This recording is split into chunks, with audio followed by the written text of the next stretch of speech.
Hi, it's Andy. Hi, it's Dave. Hi, it's Kirk. Welcome to the A.D.K rock and metal channel, and today we are doing a discussion. And today's discussion topic is not done by the discussion generator. This is one that's been on my list for us to talk about for ages. Is grunge just doom for whingers? Discuss.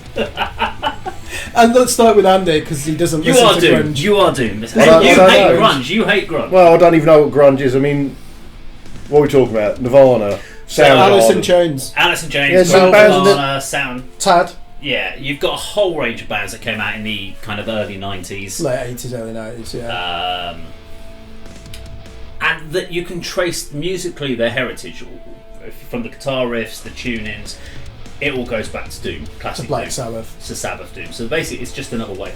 It tends to be more up pace. It's a kind of cross between doom and alternative style. You throw it together, you get this grunge sound.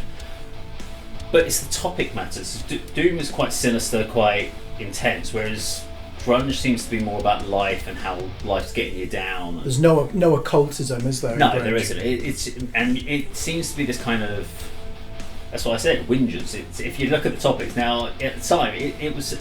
Otherwise known as introspection. It was targeted at a youth market that was rebelling against everything that was kind of the classic rock society. It was another... Like everything, punk, hardcore, everything, it's all rebelling against this sort of thing. But I know, from me, when I listen to it, I hear grunge. And this is why I always found it really odd that, Andy, you never liked grunge. Every time we played like a track by a band like Soundgarden or Alice in Chains, you're just like not into it. I'm like, how can you not hear the doom in this? No. I mean, you kind of moved away from what I thought was going to be the sort of aspect I could bring up, the subject matter. Sure, isn't some of the subject matter in some grunge band songs quite depressive and it is. It's incredibly depressive, but it's self-depressive. It's about heroin. It's about pain, suffering, but it's all about that personal. It's the element. Whereas with the doom, it seems to be more grandiose, classic doom, which is where I guess the heritage would come from. So if we talk about bands like, Benfic Realm would be like the modern doom, where they still keep that introspective elements in it. Great bands, yeah. But when you look at when you're looking at like Sabbath and stuff like that, they talk a little bit about like the drug abuse, but like Snowblind, Sweetleaf, yeah. But they talk about it in a different way. They talk about it from almost an outside looking in, whereas with grunge, it's about the person going through that journey, especially with Alice in Chains. I mean, I think we've mentioned before because we have done a video review to Stained, who I absolutely love, and their subject matter is very personal. Relationship issues mainly, I think, is a lot of it, and just how shit life can be sometimes.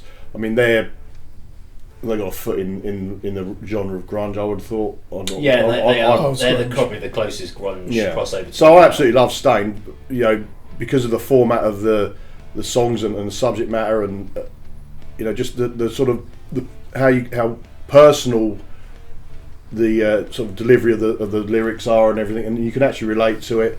And I can make that comparison to Doom, but more of the subject matter of, not the sort of. I mean, Doom covers a huge range of sort of lyrical content and lyrical matters and everything, but there is an element of, self-loathing and suicidal thoughts, and you say drug abuse is a big one. So that's really the sort of the link that I can make between grunge and Doom, sort of that middle ground of Stained, who I absolutely love.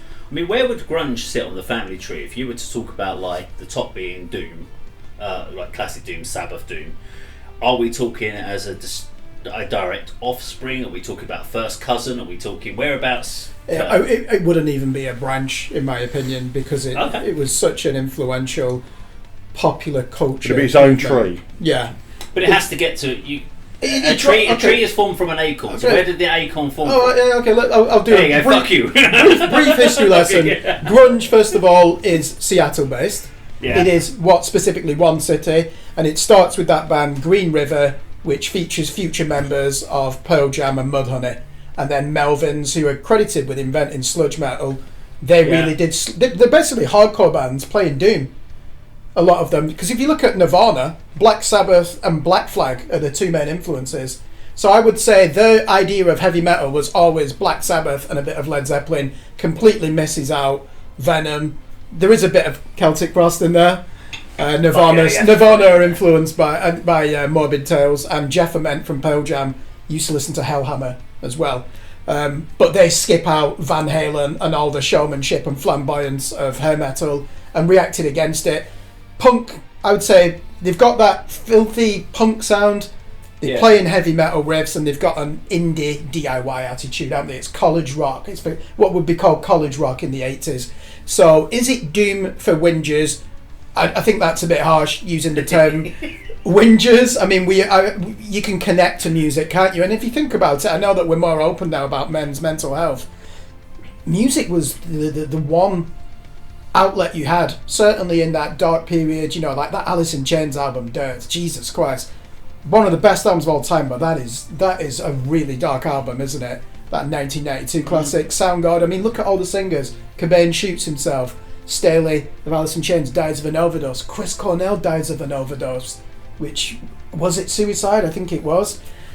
And it's tragic what happened to it. I think with that music, I remember seeing on a documentary saying, what did grunge do to rock music?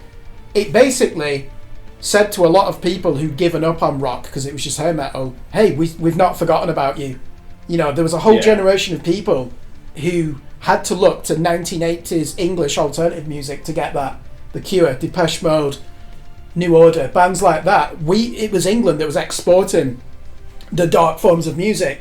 And grunge really is America's moment where they all of a sudden dominate alternative music because they were just ridden with crap radio rock. Hip-hop was coming through and rap.